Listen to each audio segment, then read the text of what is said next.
Alright, we're looking at a video from Mooncastle called Beating Plants vs. Zombies Using Sun-Tzu Tactics. Oh my. I wonder how that's gonna work out here. Alright, 3, 2, 1, go. You might think that Plants vs Zombies is just a silly children's game, where evil racist plants subject innocent zombies to never-ending genocide for the fun of it. And you would be kinda right, but deep down, Plants vs Zombies is a brutal and messy warfare simulator, where both strategic thinking and cold calculations matter more than anything else. So is it possible to beat it by using the strategy and thinking of a Chinese war general Sun-Tzu, famously known for the art of war? The main principles that Sun-Tzu emphasizes throughout the book are: all warfare is based on deception, meaning we must take advantage of weaknesses, force enemies to make mistakes, and in general create openings by any means necessary. To subdue the enemy without fighting is the acme of skill. Sun-Tzu says that with a good strategy and planning, most of the fights can be won before they even begin. Know your enemy, know yourself, and you need not fear the result of 100 battles. A good strategy relies on not only knowing your enemy's weaknesses and capabilities, but also your own. So I will try to maintain these principles throughout the entire. Okay, you know, this actually can work out in Plants vs. Zombies, couldn't it? Yeah. Especially this bottom one down here. Plants vs. Zombies is a pretty simple thing about the end, at the end of the day. But, you know, harder levels do require an element of strategy to them. Plants vs. Zombies 2 does a similar thing. At least it did in the beginning, before they added plant leveling. Not quite the art of war, no. But rather, how to apply the art of war to Plants vs. Zombies, which is obviously a very, very, very important discussion to make. Alright, see what they do here. Our playthrough, but we have a lot more strategies that I will explain when I will actually use them. The first couple of levels are just tutorials, so the strategic depth here is pretty much an equivalent of you trying to play chess with your old blind grandma. You're gonna win regardless of what you do, so we might as well just skip this once. But on level 4 we can start applying Sun-Tzu stratagems. First, lay yourself open to defeat, then wait for the opportunity to defeat the enemy. Instead of beating this level like a level 1 peasant, we're gonna beat it by utilizing the strategy of not doing anything so that our enemies could voluntarily kill themselves. Doing nothing gives us about 300 free suns and a perfect opportunity to counterattack zombies. You know, I've never heard of a strategy like that, but that is pretty funny in a way, isn't it? Set up one lane to be the sacrifice lane to let the lawnmower barrel over the zombie, while you set up Sun in another column here. You know, that's actually pretty funny in a way to use using the art of war to let the enemy defeat itself by stepping right onto the lawnmower. Yeah, because you know, if the zombies cross this threshold without the lawnmower, yeah, it's game over. In harder levels, probably not. You know, because you know you might get multiple zombies down one lane. Oh wait, that was you, Pikachu, that said that. Pikachu! Hey, glad to see you here. Yeah, we're about to watch a video about applying the art of war to Plants vs. Zombies. So yeah, to set yourself up to near defeat. Yeah, it's a highly risky maneuver. A very risky one indeed. It can work sometimes though. I think using a potato mine in the same way is also pretty much the same thing, because that's usually what I do. Yeah, I wouldn't sacrifice a lawnmower, but what I do is, you know, like, you know, I typically plant sunflowers in the first 2 columns here, and then depending on where the first zombie spawns, I'll set up a potato mine to let the first zombie waddle into that. I think that's the same thing. Slightly less riskier than sacrificing a lawnmower. Oh yeah, Plants vs. Zombie is a delightful game. I absolutely love it. Yeah. So I start planting our defense forces only after a zombie triggers a lawnmower on a lane. After that, this level becomes a history channel and we successfully ethnically cleanse our backyard. 10 out of 10, need I say more. This is just the first tactic and Sun-Tzu is already cooking. The next level is a bowling minigame, but regardless, I use the same strategy. After we successfully create an opening, I take the initiative and make use of our portable Ted Kaczynskis to deliver a message. We unlock the potato mine, which broadens our strategic possibilities. The supreme art of war is— wait. Okay. That's why he was using the lawnmowers. I forgot. You don't unlock potato mine until after that. Okay. No, but sacrificing lawnmowers during walnut bowling is very risky too. But it does let you pile up walnuts, so you know, risk reward in that kind of way. Initiative and make use of our portable Ted Kaczynskis to deliver a message. We unlock the potato mine, which broadens our strategic possibilities. The supreme art of war is to subdue the enemy without fighting. Instead of planting our photosynthetic infantry as plebeians would do, I decided to fully commit to an unconventional vegan warfare. By only using potatoes and cherries as an offensive tool, we single-handedly bring back Vietnam to our backyard and force our opposition to question their every next step. Worth noting, there were some crack-driven zombies who could jump over my plans plants, so I had to bust a nut right on the battlefield to avoid an unfortunate outcome. Other than that, it was smooth sailing. Not only did we violate the Ottawa Treaty, but we also traumatized our enemies before discombobulating them. Truly a 10 out of 10. Now that Yeah, okay, that's also a pretty great way. Yeah, I've heard about that Lako. Some people call it Nuzlocke. Yeah. Some people, they make a Plants vs Zombies Nuzlocke, right? Where if a plant gets eaten, you can't use that plant for the rest of the run. So to complete a whole run without losing any plants, including the not using the self-destructive ones. I've actually wanted to do that myself. I've been wanting to do it, like some kind of Nuzlocke. So maybe it'll happen on stream sometime. We'll see. Yeah, because I definitely want to try it out myself. I'm not the best gamer. I might end up losing a plant or two. It'll be fun to see, to do a Plants vs Zombies Nuzlocke. we unlock the Snow Pea, we can try another stratagem. When the enemy is at ease, be able to vary him. For this one, all we have to do is to make use of our cryogenic Mexican legumes. So I start with the classic lawnmower spongy trap move, and then after planting one Jack Nicholson per line, the game wins itself. It's a solid tactic that works, but the fun factor is just not there. We did not violate any Geneva Conventions, we did not commit any war crimes. A waste of time if you ask me. 6 out of 10. Okay, that is true, to slow down the zombies. Yeah, and it makes the game easier, but I can see why some people would say it's boring too. Because that's always my go-to strategy. No war crimes, 6 out of 10. Exactly. It's like trying to play Fire Emblem and not using your child soldiers, right? Like, excuse me, war crimes are part of the charm, okay? Trying to have fun here. Pretend inferiority and encourage his arrogance. For this strategy, I decided to put my economical and civilian centers in the front lines, to make zombies think that we are mentally decapacitated. To my surprise, it actually worked out better than I'd ever thought, and my civilian plants protected my offensive ones. However, there is a minor issue. Apparently doing this literally violates Article 51, paragraph 7 of Oh no, okay, there we go. Oh wow, that's pretty cool, Lako, that's pretty cool. Geneva Conventions. But in my protection, Sun-Tzu made me do it, so don't hold me to that. Overall though, 8 out of 10. Very basic but solid. Yeah, and there's like a whole set of Plants vs Zombies players who don't put the sunflowers in the back. Yeah, I remember, it's so bizarre reading how some people don't protect the sunflowers, which makes no sense to me, because if you have no sun, you have no plants. You need to keep those sunflowers safe, dude. Yeah, some strategies out there are so bizarre. Strategy. It's questionable for sure, but oh yeah, exactly. Great quote there.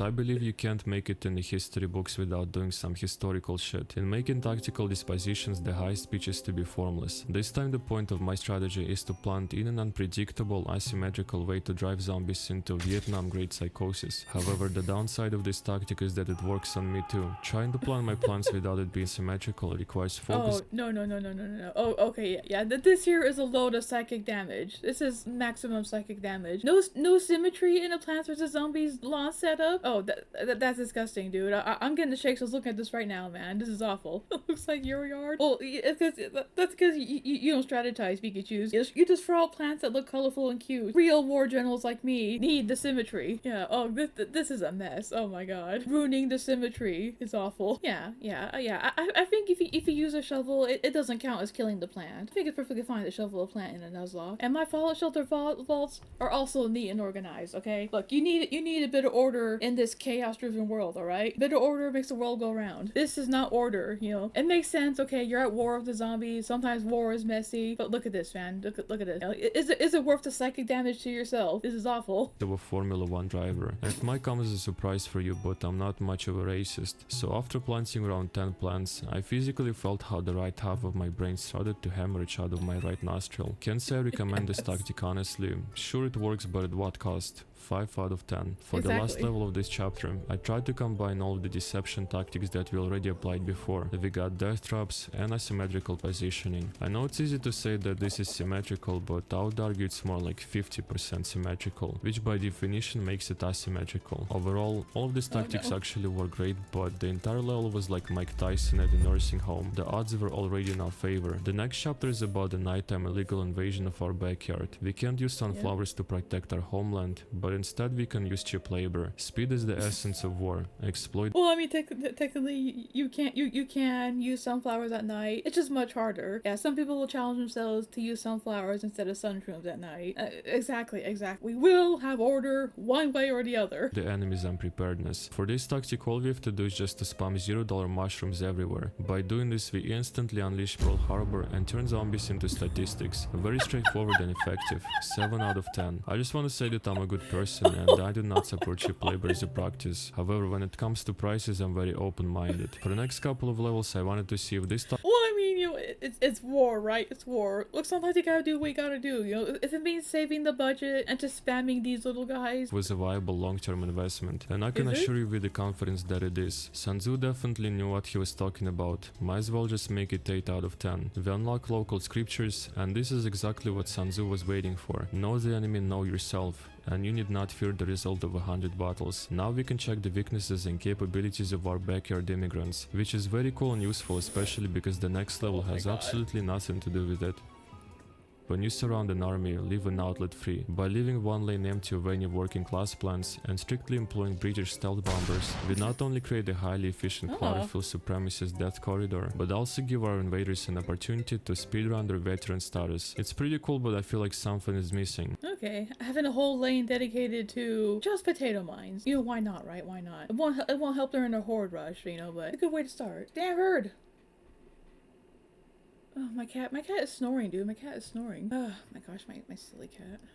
It's like Boeing's door plug. I just can't trust it. 5 out of 10. Move not unless you see an advantage. Use not your troops unless there's something to be gained. The next tactic would make Mr. Krabs sentimental, because for this one we have to not spend any unnecessary resources. We not only overwork our SpongeBobs, but we also don't pay them shit and finish a level with $700 in our pocket. Needless to say, dedicate this victory to communism. That was easy, so I would say it's a 7 out of 10. Could be a 10 if we would save more. Victorious warriors win first, and then go to war. For this tactic, we're gonna channel a high-level capitalist profit. Before doing anything else, I decided to establish my portfolio and waited to max out all 2 rows of sunflowers to start collecting my 401k payouts. To be honest, I didn't really like this one. I'm very patient, but maybe patience is just not my thing. Don't get me wrong, it works sense doing something, but I feel like we were edging all the time, and if I didn't send— Oh yeah, that's true. It's a bit more of a slow and steady approach, which is fine by me. You know, I'm very cautious, very risk averse. I'll take my time if it means building up a more solid defense. the precision strike on Michael Jackson, we would probably lose. Not feeling great about it at all. 3 out of 10. Next level, I just used Know Your Enemy strat to counter Mexican contractors with my mycelium spreading radicalized mushrooms. An easy win. The last level of this chapter was like Joe Rogan's weekend. Shrooms were everywhere. Needless to say, it was an easy victory though. The only strategic depth here was in asking how much is enough. Now we officially moved into an all-white gated neighborhood and have a Pacific Ocean in the middle of our backyard. But Sun-Tzu says this: water shapes its course according to the ground it flows over, which is a very autistic way to say that you have to adapt to terrain. Honestly, the strategy here does not change much, except for the fact that Trump could not stop with tariffs, so now we have to pay $25 backyard sovereignty tax. This so funny. This is so funny.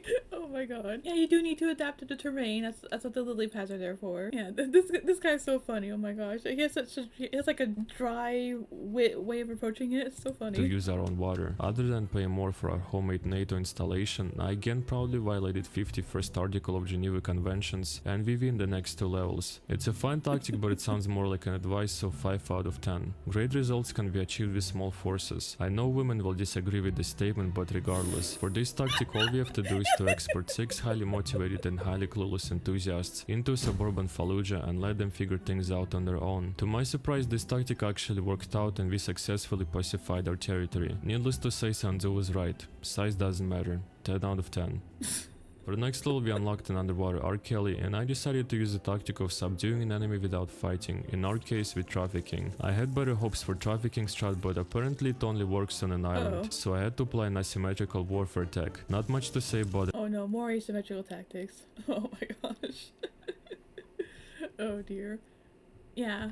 Yeah, Tangle Kelp just takes too long to recharge, so yeah. Unfortunately, that's not too viable a strategy there, is it? The next level is just a D-Day for the growth hormone deficient. For the next levels I played already familiar to us tactics, pretending to be brain dead, using cryogenic weapons. This one was pretty cool though. By combining philanthropic sub-zeros with punches stings that we just unlocked, we engineered an ultimate weapon that would make Viet Cong emotional. The clever combatant looks to the effect of combined energy and does not require too much from individuals. All we have to do is to synergize our Pisum Sativum with California and watch how we just recreated Genesis chapter 19. For level 39, I went full in on knowing your enemy. We got all of the genres here. Gosh. Legumes, big nuts, human traffickers, forest fires. Our forces were so diverse and my nuts were so big that Olympic champions couldn't even jump over. And at the final level of this chapter, we take the initiative and continue the legacy of the Byzantine Empire by squirting out fire on the decaying crackheads behind the Dollar General. For the next chapter, they transport us into Snoop Dogg's living room and we officially become legally blind and illegally high. That complicates things since as you can see we can see, but arguably we don't need to because we can employ the tactic that we used in chapter 2, which is to grow an unreasonably stupid amount of hateful fungi for free of charge to avoid wasting any of our prefrontal cortex resources. And just as I thought, the strategy still works. If you're ignorant both of your enemy and of yourself, you're certain Oh yeah, that's also very true. It's also very true to be there. in peril. So for this tactic I decided to summon Thomas Edison Incarnate because we can see our ops behind all this Beijing vape smoke. These violent occupants tried their best to prevent the Industrial Revolution from happening, but I defended my light bulbs with the spite of OJ's legal team and they did not stand a chance. For the next level we just had to use the know your enemy strat because now our enemy is sending unsanctioned strike drones right at our house. So to avoid any unprecedented results like in 2001, an obvious thing would be to counterattack them with our high-speed penetrational air defenses. Again, Geneva Conventions violating strat and a minigame. Sun-Tzu predicted many things, but the children's Las Vegas was not up to the task even for Nostradamus. For the next couple of levels I used the cheap Vietnamese labor tactic. Honestly I thought that this strat would stop working eventually, but it just never did. And that's what the kids thought as well. I'm gonna officially increase the rating of this strat to 8 out of 10. Cheap labor actually looks decent. For the next level I decided to let sulfur dioxide into my lungs and applied formless strat. We're so strong that we don't have to see shit anyway. As usual, asymmetrical tactic is proven to work.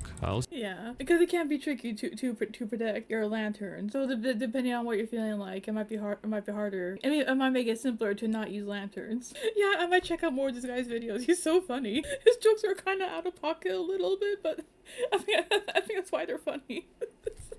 I feel like at this point it has inadvertently increased my IQ, so my brain is not going through menopause when I apply this strategy. The next level was designed by a killer with an unfathomable grudge against photosensitive people. Putting this level in a children's video game is a questionable move, but I kinda see what they were going for. It's like a natural selection for toddlers. Honestly, there's not much strategy going on, except for you trying to avoid having a stroke. I cross-referenced the Art of War and the only thing that could be applied to you having an epileptic seizure is this: attack him where he is unprepared. I think they nailed it on this one.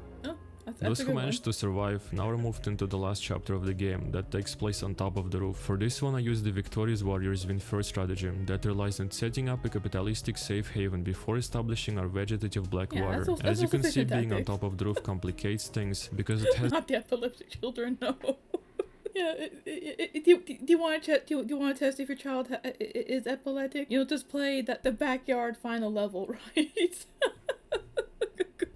A good quick way to test. You have to be 100% sure, right? As an incline, so regular infantry units won't work at the back lines. However, Lockheed Martin kindly sponsored us with HIMARS, so now we can continue our unauthorized homeless depopulation effort guilt-free. Throughout the entire game I also never used cellulose-driven pitbulls, but from this level forward I'm pretty sure I developed a parasocial relationship with the plant. For the next level we use the classic, pretend inferiority and encourage his arrogance, by positioning our civilian buildings at the front as a vegetative shield. As usual, not much to say here. If a strategy specifically violates Geneva Conventions, you already know it's gonna be great. Now I'd actually increase the rating of it to 9 out of 10. Highly recommended. Then I used our beloved strategy of subduing an enemy without fighting. All we had to do is to fill an entire roof with spontaneously combusting British cuisine and a couple of big nuts. Worked out about as well as Jonestown. I've got bad news for the next level, because the strategy of autonomously killing lawnmowers has officially stopped being viable. Without an exaggeration, this is my 9/11, so with a heavy heart, I have to decrease the rating of up this strategy to just 5 out of 10. Surprisingly, Scrooge McDuck strategy still works. The only nuance is that we had to build a literal Great Wall to prevent illegal immigration unfolding in front of our eyes, but even that did not guarantee our safety, because some of these bombs have turned their ladders into a Roman bridge over the Rubicon and almost crossed our border. Next level, we continued the trend of illegal immigration. Oh yeah, the ladder zombies are really tough. Oh my gosh. Yeah, you need to double up on a lot of defenses to survive out there. The war crimes are getting harder to commit here. But now our border has turned into a black market harvesting the homeless at the speed of an Albanian coke-charged taxi driver. We again employed the tactic of asymmetrical warfare, but this time I realized that I can plant my vegetables in a chest-like pattern, achieving Fibonacci levels of tactical autism. For the next level, we continue the legacy of mystery crops and use move not unless you see an advantage strat. It sounds good on paper, but on this level we couldn't even save more than $100 by the end of it. On one hand it's realistic, on the other it's disappointing, so I would decrease its rank to 3 Benjamins out of 10. For the next 2 levels you already know I used formless strat. I think we officially perfected it through countless iterations like the Romans, so fuck it, let's just make it 10 out of 10. And for the final level we officially go against my personal arch nemesis Elon Musk. Unfortunately Sun-Tzu could not even fathom such weaponized man-made horrors, so it is with a deep regret I have to inform you that he did not write the strategy on how to counter an Indian deep state evangelion. So our tactic for this fighter lies in spamming all of the state mandated artillery systems and playing a Pokemon style elemental matchup against this overly engineered dildo. Overall this level is extremely straightforward and only poses danger to you if you're colorblind. With that being said, remember, if you poo-poo your pee-pee, you must be prepared to pee-pee your poo-poo. That's the boy way to end the video. That's the boy way to end the video. Of course. This guy has such a funny sense of humor, doesn't he? Okay. Oh my gosh, let me link out the video here. I thought it was pretty funny. I think I'll check out more of Mooncastle's videos sometimes. Just like Fire Emblem taught us, the more war crimes, the better, okay? The more war crimes, the better. Stack them up. Stack all of them up.